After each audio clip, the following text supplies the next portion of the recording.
Pois bem, pessoal, aqui estamos novamente para trabalhar, tá, com o conteúdo aí da semana 1 do PET volume 6, ok?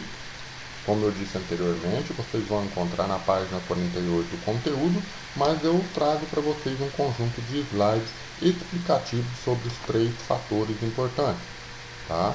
A concentração, a temperatura, certo? E a pressão, ok? Esses 3 fatores iniciais nós vamos trabalhar diretamente numa equação de transformação química, tá certo? Então vamos lá. Vamos ponderar o que é um conceito de reação ou processo reversível ou irreversível, que é algo extremamente importante de ser trabalhado para o nosso entendimento. Eu vou considerar alguns processos químicos que temos aqui como exemplos, tá bom? O que nós temos aqui ao lado? Essa figurinha aqui, que deve ser utilizada na nossa apresentação. Pois bem, mas eu vou trazer para vocês algumas outras informações em relação a essa figura. Vocês vão perceber que durante a apresentação nós temos a sigla V1, que é a velocidade de evaporação. O que seria a velocidade de evaporação? A velocidade com que eu saio do estado líquido e passo para o estado gasoso num sistema como esse aqui, que é um sistema fechado. Ele é fechado porque eu tenho uma tampa, tá? Uma tampa fechando a saída dele, ok? Muito bem, nós vamos encontrar uma velocidade V2. Velocidade V2 é a velocidade com que a transformação de condensação ocorre. A condensação é a passagem ao contrário, do estado gasoso para o estado líquido. Então eu venho chamar aqui de V1 e aqui de V2, certo? Cada transformação dessa ocorre numa velocidade específica. São transformações diferentes. Uma eu preciso aquecer e a outra eu preciso, de certa forma, diminuir essa temperatura. Um eu aumento para evaporar e o outro eu diminuo para condensar. Pois bem, a reação número 1 da velocidade 1 é uma reação direta, que é a passagem do estado líquido para o estado gasoso. Já a reação 2 é a reação inversa do processo 1, que é do estado gasoso voltando ao estado líquido. Então isso quer dizer que nessas transformações V1 e V2 eu tenho um processo reversível. É possível passar do estado líquido para o gasoso enquanto voltar para o estado líquido também. Tá certo? Então, num processo reversível, há sempre duas reações simultâneas. Ambos estão passando por líquido gasoso e de repente o gás volta para o estado líquido, por estar em um sistema fechado. Isso facilita muito o processo, correto? Muito bem. Trago aí então a equação. A equação do H2O, que é o nosso líquido, se transformando setinha da esquerda para a direita para água no estado gasoso. Agora eu tenho uma setinha, né? Vamos melhorar a nossa setinha aqui. Eu tenho uma setinha abaixo, que é o contrário, ok? Essa setinha é o contrário. Essas duas setinhas indicadas, conforme nós podemos observar aqui, tá? São duas, elas indicam uma transformação reversível. Eu posso ir do estado líquido para o estado gasoso e voltar do estado gasoso para o estado líquido, ok? Então eu trago para vocês agora a exemplificação do sistema, né, com os desenhos um pouco mais adequados, conforme as nossas apresentações, tá? Vou apagar aqui e repasso. Água líquida para água gasosa. Velocidade 1, reação direta. Água gasosa para água líquida. Velocidade 2, reação inversa. Isso é um processo reversível, pessoal. Tá certo? Quando um processo é irreversível, quando não há possibilidade do produto se transformar em reagente. Isso ocorre? Sim, ocorre, mas não no caso da água. Existem outras reações que fazem esse processo ser num único caminho, o V1, ok? Então vamos lá. Eu vou trazer para vocês aqui mais outros conceitos que precisam ser relembrados, tá? Características de um equilíbrio. As velocidades V1 e V2, normalmente, elas são consideradas direta e inversa. Normalmente elas são iguais, tá? Então cabe a nós percebermos que mesmo sendo iguais, elas têm direções opostas. Aqui eu tenho setinha de duplo sentido. É a mesma coisa que essa setinha aqui da representação anterior. Mas poderia ser também representado como assim, ó. Setinha nesse sentido, setinha nesse sentido. Ok? O primeiro sentido, V1, teria que ser escrito aqui em cima. O segundo sentido, V2, cabe também aos demais. Tá certo? A velocidade V1, reação direta. A velocidade V2, né, é reação inversa. Ok? Ou seja, H2 mais I2 na direção de V1 formam o produto 2H1. O contrário, 2H1 passa a função de reagente na reação reversível ou inversa. O produto agora é I2 mais H2. Então eu vejo que a reação é reversível. Ok? Então isso é uma característica extremamente importante para que a gente pondere quando eu tenho uma reação reversível, quando eu tenho uma reação irreversível. Irreversível, pessoal, eu vou ter uma setinha assim, ou uma setinha assim. E aí eu vou ter apenas a velocidade, ou V1, direto. Tá certo? Outra coisa, é importante lembrar que esses reagentes, tá, nessa primeira situação, e esse produto, eles podem sofrer alterações. Como? Eu posso mexer com a quantidade de hidrogênio, eu posso mexer com a quantidade de iodo, diminuindo ou aumentando, para influenciar a quantidade de produto a ser formado, diminuindo ou aumentando o produto formado. Logo, todo esse equilíbrio que existe na produção do produto por via dos reagentes, ele é um equilíbrio dinâmico, ele permite que seja modificado. E aí que entram os fatores que eu citei na primeira apresentação. Eu posso alterar esse equilíbrio de acordo com a concentração, de acordo com a pressão ou de acordo com a temperatura. Eles são os principais fatores que alteram esse equilíbrio, tornando-o dinâmico. Ok? Externamente, tem-se a impressão de que tudo cessa, ou seja, acaba depois da reação. Mas isso não ocorre não, pessoal. É possível tanto a reação direta quanto a reação inversa estar ocorrendo ao mesmo tempo. Por isso que é um equilíbrio dinâmico, ok? Então cabe a nós lembrarmos essa observação para reagentes e para produtos. As substâncias ocupando posições diferentes, ok? Pois bem, outra característica importante do equilíbrio. Essas transformações, tá, fazem com que as concentrações das espécies presentes, independente do deslocamento do equilíbrio, permaneçam constantes. Só que isso ocorre dependendo do sistema. Aqui eu tenho um sistema aberto. Aqui eu tenho um sistema fechado, tá? Porque eu tenho uma tampa. E aqui eu tenho um sistema muito mais do que fechado. Chamamos esse sistema de sistema isolado. Ele é fechado e está isolado mediante o uso de um outro material, que o reveste também. Então, dependendo do sistema, as concentrações das espécies, reagente e produto permanecem constantes. Qual desses sistemas faz com que isso seja constante? É constante no sistema fechado, vou colocar CTE, e no sistema isolado.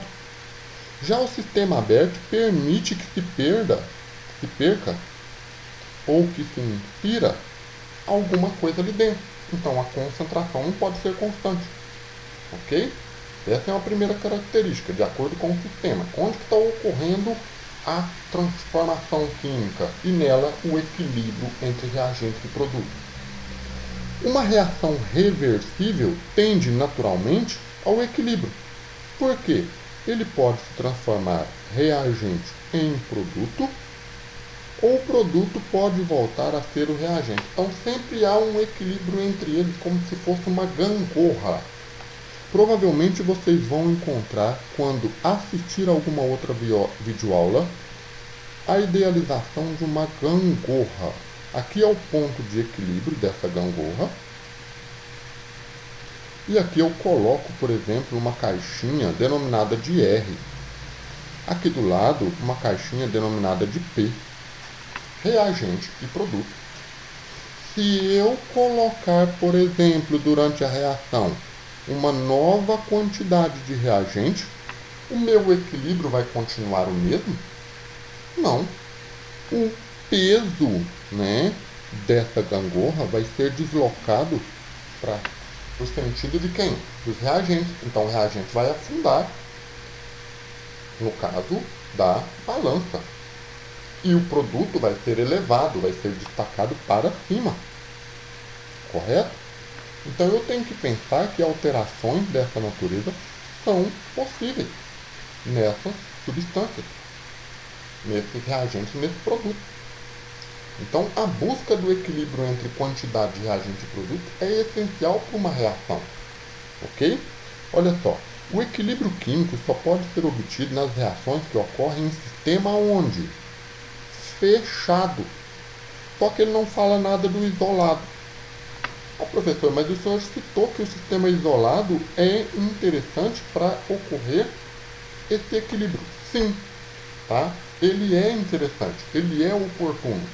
Só no caso do sistema aberto, ok, que esse equilíbrio não é identificado, porque ele tanto pode perder para o meio externo, quanto pode permitir a entrada de novas substâncias não importantes para a reação, fazendo com que a reação ocorra em outro sentido. Ok? Então vamos lá. Trago para vocês aqui quem estudou o deslocamento desses equilíbrios. O estudo feito por um determinado cientista francês, Henri Louis Le Chatelier, esse camaradinho aqui, com óculos, e aparentemente tem apenas a posição acima do nariz, que é, de certa forma, interligado por um cordãozinho ou um fio em específico, carregado junto ao seu paletó. Ele estudou, no século XVIII, os sistemas de transformações químicas, que até então se conhecia que havia equilíbrio entre reagentes e produtos. E quais os possíveis fatores que nós já destacamos, que afetavam essas transformações. Então, Le Chatelier leva o nome da lei, Lei de Le Chatelier. Tá? O que ele percebeu, o Le Chatelier, durante a formação da sua lei de interpretação das modificações do equilíbrio? Que alguma coisa, uma perturbação externa, um fator externo, poderia causar mudança nessas transformações químicas. E quais são os fatores que nós já destacamos brevemente anteriormente? Pressão, temperatura e concentração. Foi ele que elaborou esse princípio, essa lei, que pudesse explicar como que esses fatores alteravam a transformação química. E é isso que nós vamos frisar aqui. Veja bem, deslocamento do equilíbrio conforme o princípio de Le Chatelier. Quando se provoca uma perturbação sobre uma reação química que se encontra em equilíbrio, ela tende a se deslocar no sentido contrário aonde essa ação é aplicada. Se essa ação é aplicada sobre os reagentes, o equilíbrio tende a se deslocar no sentido de quem? Do produto. Se essa ação é provocada sobre os produtos, o equilíbrio tende a buscar o sentido de quem? Dos reagentes. Então eu tenho que avaliar aonde é aplicado essa ação. É no reagente ou no produto? A temperatura, por exemplo, está sendo aplicada nos reagentes. Para onde que vai ser deslocado? Para o produto. Mas de que maneira? Como nós vamos explicar isso? O efeito da concentração, que é a quantidade, tá, pessoal? Eu vou falar aqui uma coisa para vocês sobre temperatura primeiro. Temperatura em grau Celsius. A concentração, mols por litro ou mols, ok? E a pressão? A pressão, nesse caso, é em cima de sistemas gasosos.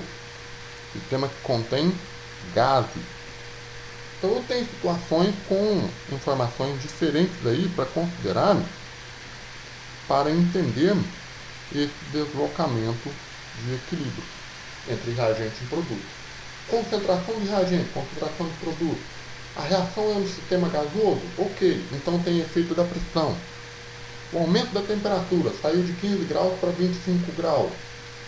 Em cima de reagente ou de produto. Como é que eu vou ajustar essa nova situação dentro do equilíbrio? É isso que Le Chatelier trouxe. A lei de Le Chatelier. Então, vamos tentar trabalhar aqui, pessoal, primeiramente sobre temperatura. Veja bem, eu vou trazer para vocês uma reação reversível de suma importância, tá? É a reação da produção da amônia. A amônia recebe destaque por ser um dos principais itens formadores de, como que eu posso dizer, de fertilizante, de produtos altamente explosivos também, na formação de, por exemplo, materiais explosivos de banana dinamite, né? E para formar a amônia eu preciso de reagentes. Os reagentes aqui são hidrogênio e nitrogênio. E o nosso produto, a amônia. Veja que eu tenho duas setinhas, a reação direta e a reação inversa. Então ela é uma reação reversível. A reação direta, pessoal. A reação direta. Vamos chamar de V1. Forma produto amônia. A reação inversa. Tá? A reação inversa utiliza o produto para formar, neste caso aqui, os reagentes H2 e N2. Veja que a reação direta, que é o V1 e não o V2, ocorre liberação de energia. A reação direta libera energia. A reação V2 precisa dessa energia para quebrar a molécula de amônia e produzir H2 e N2, que são os reagentes anteriormente descritos. Então veja, V1 é uma reação exotérmica. V2 precisa da energia, é uma reação endotérmica. Correto? Porque eu vou precisar de energia para quebrar a molécula de amônia e separar assim hidrogênio de nitrogênio. Beleza? Então vamos lá. Como que se dá o comportamento da energia perante o caminho da reação, conforme o gráfico tem aí? Reagente, energia de ativação, produto lá embaixo. Como que é essa situação aqui, pessoal? É do hidrogênio mais nitrogênio. Passa por um determinado caminho até obter a formação da amônia. Veja uma coisa interessante. Todos os componentes são gasosos. Então pode ter o efeito de uma outra forma aí. Pressão em gases. Ok? Então o que nós vamos ter aí? A diferença, né, de energia de reagente e energia de produto, ok? Me dá aqui o ΔH. E energia de produto menor do que energia de reagente. Então ΔH negativo menor do que zero. Muito bem, pessoal. Se eu coloco calor nesse sistema, como que ele pode influenciar? Né? O que eu posso esperar? Se eu adiciono calor ao sistema, eu aumento a temperatura dele. Aumentar a temperatura favorece qual reação? A reação que precisa liberar, que não precisa de energia, ela tem que perder, ou a reação que precisa de energia para fazer o V2? Obviamente, professor, é aquele sentido de reação que precisa absorver. Se eu aumento a temperatura, ele absorve, correto? Então, o deslocamento do equilíbrio é do produto no sentido de quem? Dos reagentes. Por isso essa setinha aí, pessoal. Correto? Quem precisa do aumento da temperatura? É o V1 ou o V2? Olha, professor, o V1 libera, ele não quer energia, ele quer perder. O V2 precisa de energia para gerar o produto ali, né, que são os reagentes no sentido da reação. Então, o deslocamento é, se eu aumentar a temperatura, o deslocamento é do produto em direção aos reagentes, ok? Muito bem. E o sistema aonde eu tenho que perder calor? O sistema tem que perder calor aí, pessoal. Qual o sentido da reação que será favorecido? V1 ou V2? Bom, professor, se ele quer perder, tem que ser o V1, né? O V1 é o sentido da liberação de energia. Então, diminua a temperatura do sistema para que ele possa perder. Diminuindo a temperatura do sistema, o favorecimento é no sentido da reação exotérmica. Nesse sentido aqui, pessoal, dos reagentes favorecendo quem? A formação dos produtos. É a V1. Ok? Eu sei que é um monte de informações, mas a gente precisa estar atento a essas informações. Beleza? Então vamos lá. Efeito da concentração, o efeito número 2. Considere o mesmo processo de Haber, que é a obtenção da amônia, né? Onde nós temos aqui o N2 mais 3 moléculas de H2, reação reversível para a formação da amônia, 2 moléculas de amônia. Tá certo? Suponhamos que tenhamos N2H2 e NH3 em um recipiente. Ele não fala que é fechado, ele não fala que é aberto, tá? Mas a temperatura constante em equilíbrio, então é um recipiente fechado, primeiramente fechado, tá? Mediremos a concentração de equilíbrio de cada uma dessas 3 substâncias. A concentração do N2, a concentração do H2, reação reversível, e a concentração do NH3. Certo? Eu preciso saber o que acontece com essas concentrações quando nós colocamos uma influência sobre esse sistema, uma perturbação. Qual que é a perturbação nesse sentido? Colocar mais reagente ou colocar produto. Se eu coloco N2, o que ocorrerá se eu aumento, adiciono N2? Pessoal, pensa bem na balança que eu fiz anteriormente. Reagente está em equilíbrio com o produto. Se eu acrescento mais reagente, o meu equilíbrio vai ter que ser deslocado para onde? Sentido de quem? Do produto. Esse equilíbrio é deslocado para o produto, então ele visa a formação do produto, se eu acrescentar reagente. Professor, e se eu retirar reagente? Bem, aí o produto tem que ser deslocado para reagente, para restabelecer o equilíbrio. Então pensem, nesse caso, na balança. Aqui vem as explicações. Olha só. A concentração de N2 ele aumenta repentinamente, né? Eu aumento essa concentração aqui. A resposta do sistema é voltar ao estado de equilíbrio novamente. Por quê? Porque eu tenho aqui a balança, anteriormente reagente e produto estava em equilíbrio, certo? Agora, se eu voltar a desenhar a balança, onde eu tenho mais reagente do que produto, ela está em desequilíbrio, tá certo? Então, o que eu tenho que fazer para, de certa forma, reequilibrar? Eu tenho que voltar a balança para a mesma posição, desde que você mantenha aí a quantidade de reagente, mas aumente a quantidade de quem? De produto. Então, esse é o efeito.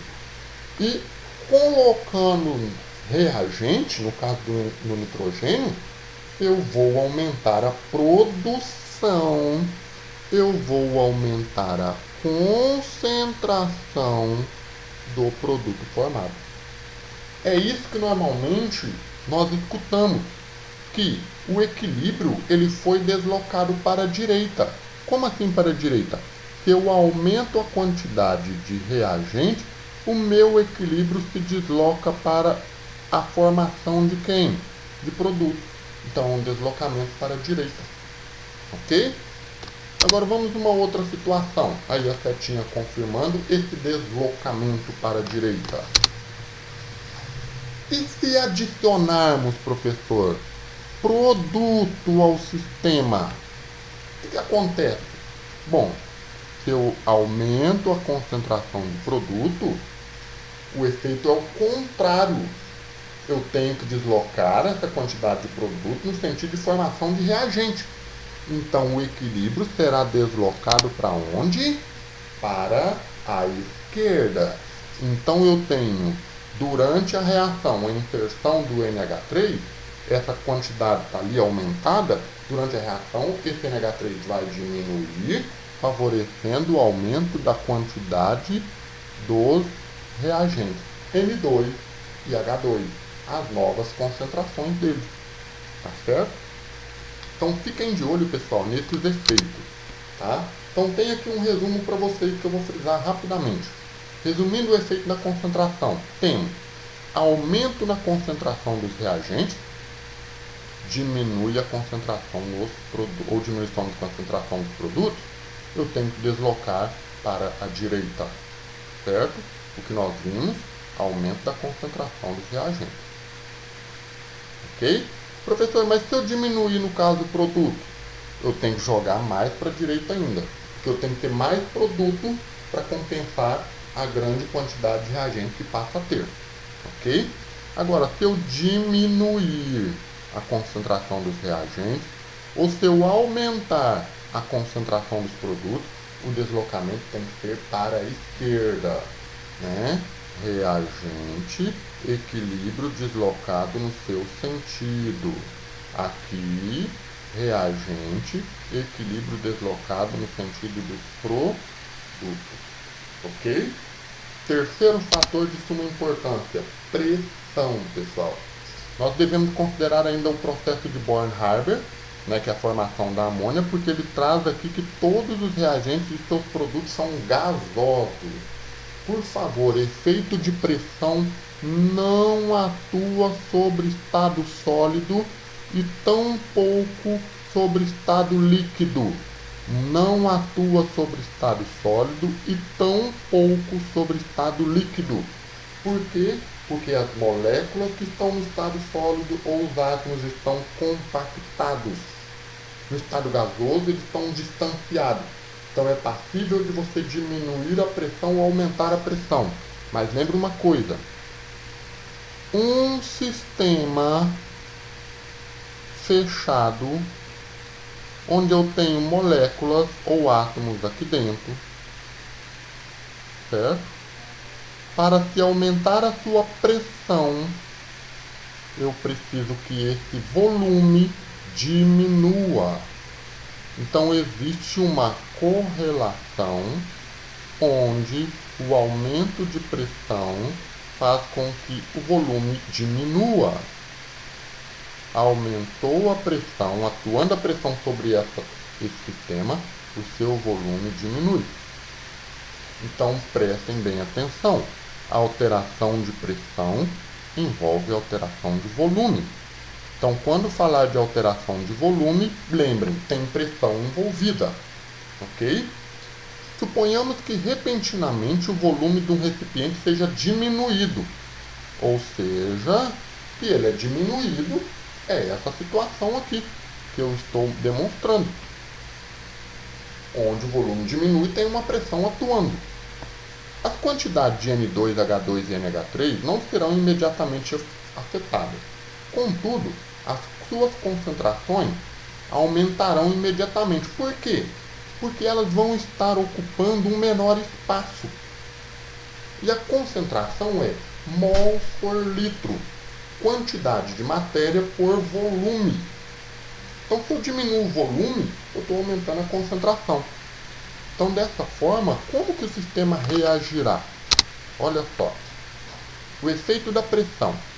Neste caso, é observado que o equilíbrio se desloca para a direita, ou seja, o equilíbrio é restabelecido com mais NH3 formado e menos N2H2. Professor, mas como é que o senhor sabe que é o lado dos reagentes que tem mais volume? Olha, os índices de balanceamento refere-se à quantidade de volume possível para cada reagente, uma vez que você tem aqui no produto uma quantidade de volume inferior. Eu tenho um volume de N2 mais 3 volumes de H2, o total de 4 volumes nos reagentes para uma reação reversível que tem produção de 2 volumes de produto. Então veja bem essa situação. Se eu diminuo o volume, eu vou diminuir o volume dos reagentes. Eu desloco o equilíbrio para a formação de produto para ver a compensação. Então, desta forma, eu tenho minimização da pressão total do sistema, né? Quando eu aumento o volume do produto produzido. Tá certo? Note que mesmo depois de restabelecido o equilíbrio, embora tenhamos mais NH3 e menos H2N2, as concentrações de todos eles aumentam. Por quê? Decorrente da diminuição do volume por atuação da pressão. Aumento de pressão, diminuição de volume, tem deslocamento na reação. Tá certo? Outra coisa importante aí, ó, a setinha em vermelho. Se aumentarmos o volume do recipiente e não diminuirmos, essa é a pergunta. Bom, professor, se antes eu tinha um volume X, como nesse desenho, depois eu tenho um volume mais do que dobrado, qual é o efeito da presença desses reagentes e desses produtos aí? Bom, agora o sistema tentará diminuir, né, a pressão repentina desse sistema, deslocando para a esquerda, tá? Então o que eu tenho que ver?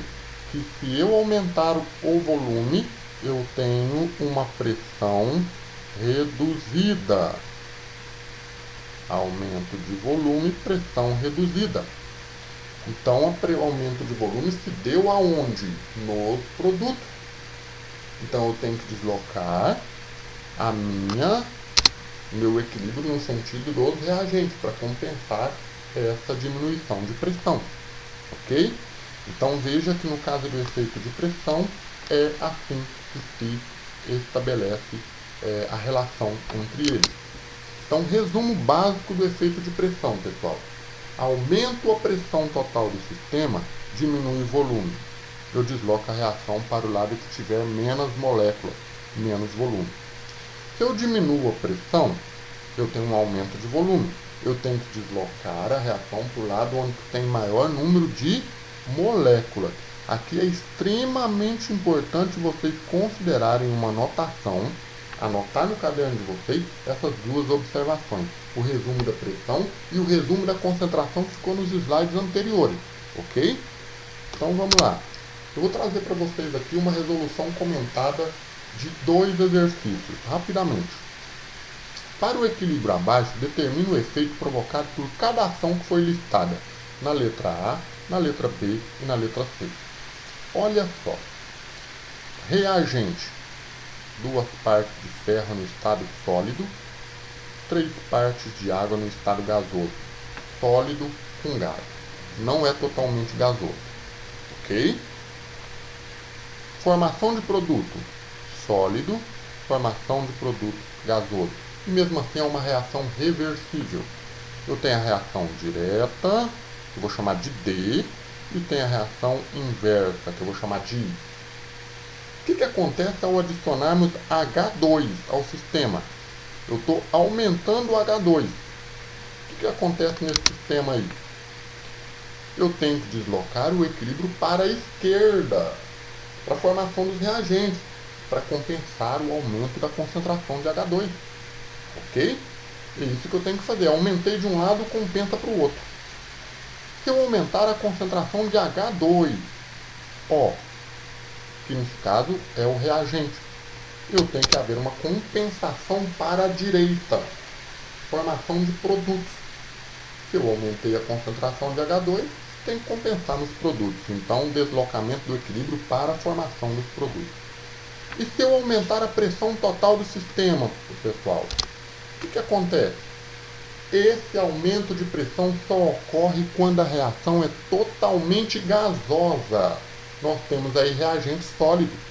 Não irá afetar o equilíbrio, pois ambos os lados têm a mesma quantidade de moléculas gasosas, também considerada, mas também tem componentes, reagentes e produtos sólidos. Ok? O sistema só altera quando houver diferença de quantidade de gases e também, nesse caso, estado sólido envolvido para reagente e produto. Ok?